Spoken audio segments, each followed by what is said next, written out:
Assalamualaikum warahmatullahi wabarakatuh. Saya Ganja Darmawan dengan NIM 0392222864 akan menjelaskan mengenai LK 3.1 menyusun best practice. Baiklah, untuk penjelasan pertama yaitu mengenai lokasi. Lokasinya Kabupaten Purwakarta, Jawa Barat. Lingkup pendidikannya SMK Farmasi Purwakarta kelas 10. Tujuan yang ingin dicapai dengan menggunakan pendekatan GBA atau Genre Based Approach dan teknik Jigsaw mampu meningkatkan motivasi dan minat peserta didik dalam proses pembelajaran bahasa Inggris. Penulisnya saya sendiri, Ganja Darmawan SPD, tanggalnya 6 Januari 2023. Untuk yang pertama tentang situasi. Kondisi yang menjadi latar belakang masalah adalah rendahnya minat dan motivasi siswa dalam mengikuti pembelajaran. Yang keduanya, peserta kurang berminat dalam belajar khususnya membaca teks bahasa Inggris. Mengapa praktik ini penting untuk dibagikan? Praktik ini penting untuk dibagikan karena yang pertama, untuk menunjukkan praktik pembelajaran yang baik sehingga dapat memotivasi diri sendiri dan orang lain dalam menerapkan GBA atau Genre Based Approach dalam pembelajaran. Yang keduanya, untuk berbagi pengalaman kepada orang lain dalam penggunaan GBA atau Genre Based Approach.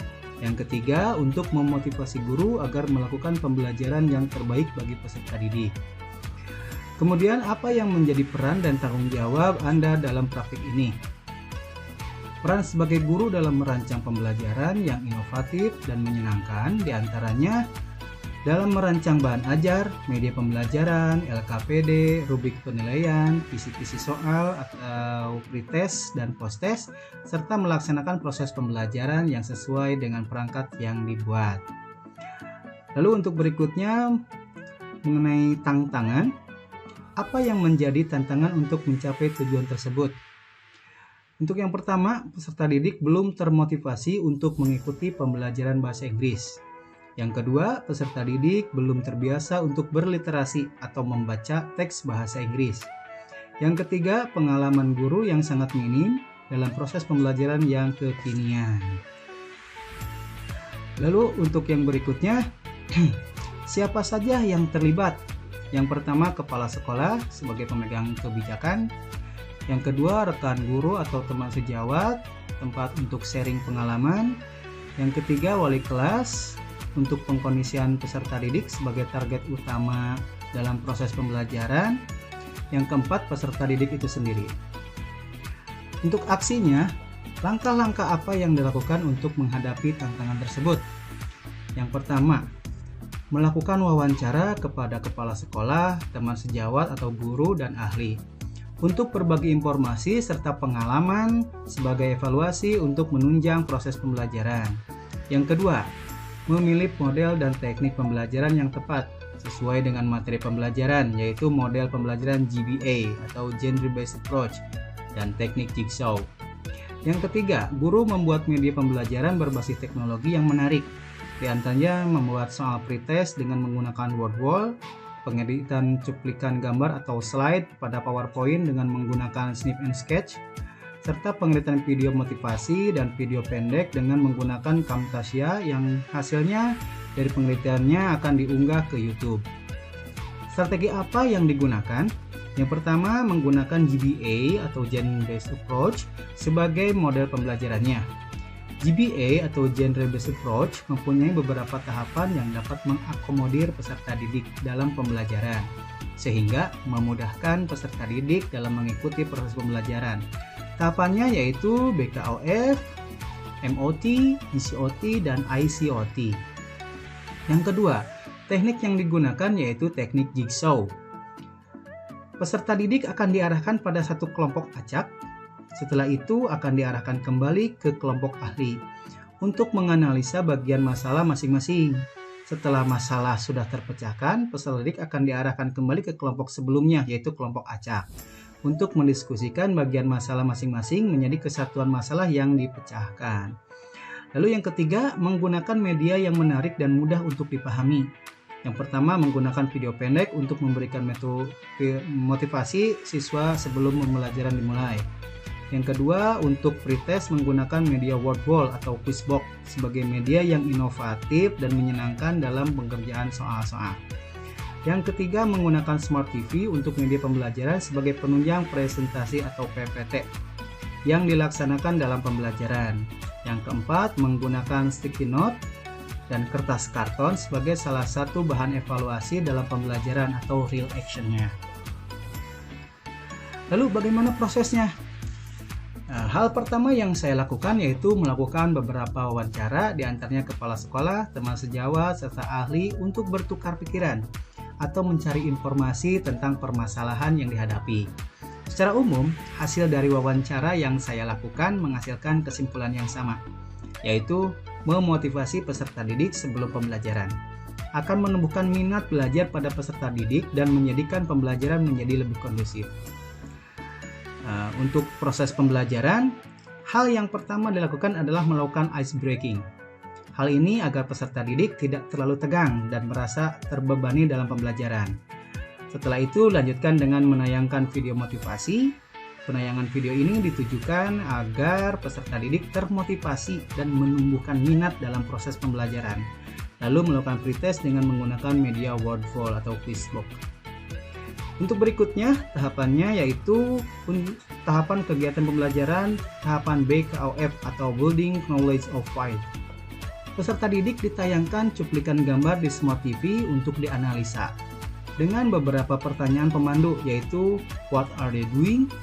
Have you ever heard this story? What is your opinion about this story? Hal ini dilakukan untuk mengetahui seberapa dalam pengetahuan peserta didik itu. Lalu di tahapan selanjutnya yaitu tahapan MOT atau Modeling of Text. Peserta didik ditayangkan video pendek yang berisikan cerita yang berkaitan dengan materi yang akan dipelajari.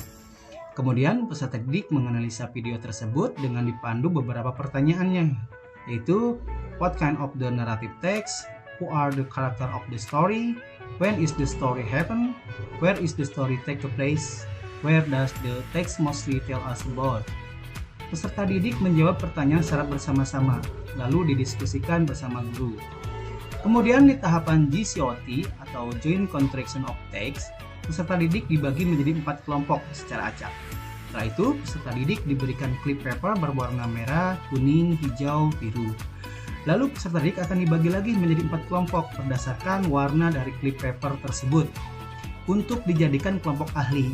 Jadi ada kelompok merah, kelompok kuning, kelompok hijau, dan kelompok biru sebagai kelompok ahli. Kemudian peserta didik diberikan LKPD atau worksheet.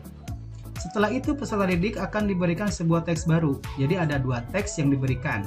Teks-teks tersebut harus didiskusikan dan dianalisis serta dibandingkan berdasarkan beberapa pertanyaan yang ada di dalam bagan yang terdapat di LKPD. Setelah selesai, hasil diskusinya akan dipresentasikan oleh perwakilan kelompok untuk dibahas secara bersama-sama. Lalu setelah itu, peserta didik kembali ke kelompok awal atau kelompok acak untuk mendiskusikan kembali mengenai beberapa bagian yang telah didiskusikan di kelompok ahli. Untuk berikutnya di tahapan ICOT atau Independent Contraction of Text, peserta didik menuliskan moral value berdasarkan 2 teks yang sudah dianalisis dan didiskusikan ke dalam sticky note. Lalu moral value tersebut dibacakan dan ditempelkan di karton yang sudah disediakan di depan kelas. Di tahapan akhir, peserta didik diajak untuk menyimpulkan hasil pembelajaran dengan dipandu pertanyaan what have you learned today?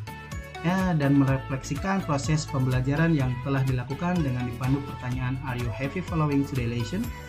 Setelah itu, peserta didik diberikan evaluasi akhir yaitu post test. Lalu siapa saja yang terlibat? Yang pertama guru, yang keduanya kepala sekolah, yang ketiga wali kelas, dan peserta didik. Apa saja sumber daya atau materi yang diperlukan untuk melaksanakan strategi ini?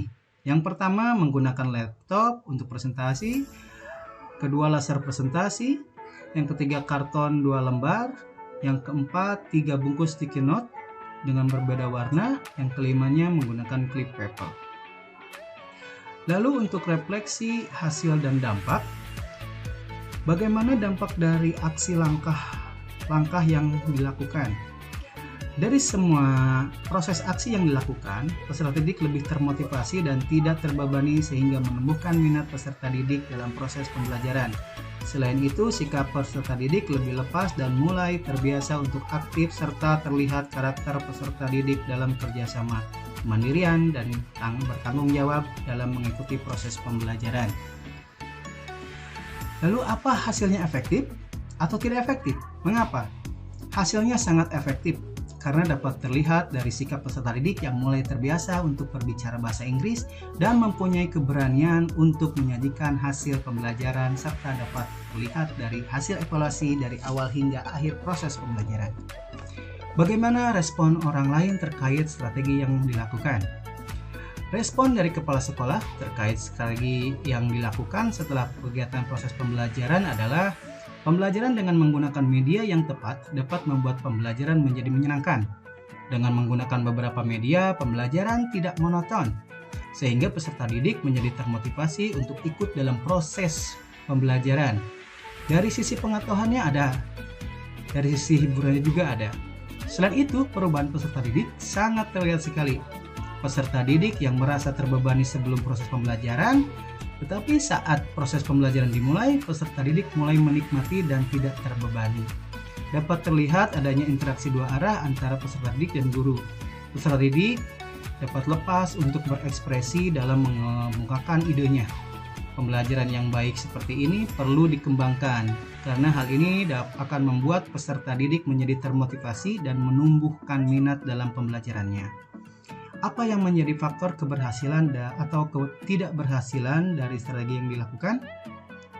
Yang pertama, faktor keberhasilan strategi yang dilakukan adalah dengan melakukan persiapan yang matang, dari merencanakan proses pembelajaran, pembuatan perangkat pembelajaran, pembuatan bahan ajar yang menyenangkan, serta media pembelajaran yang menarik.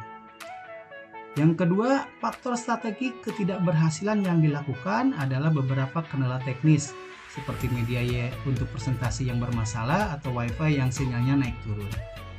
Untuk pembelajaran dari keseluruhan proses tersebut adalah untuk mengajar dengan baik, perlu persiapan yang baik dari proses menganalisa permasalahan yang dialami oleh peserta didik, lalu menganalisis solusi atas permasalahan itu, membuat perencanaan dengan matang, dan melaksanakan proses pembelajaran sesuai dengan apa yang telah direncanakan. Serta guru juga harus lebih kreatif dan inovatif atau menciptakan hal yang baru agar anak lebih termotivasi dan dapat menumbuhkan minat belajarnya. Baiklah, itulah penjelasan dari saya mengenai LK 3.1 mengenai menyusun best practice. Semoga hal ini bisa bermanfaat bagi kita semua. Baiklah, wassalamualaikum warahmatullahi wabarakatuh.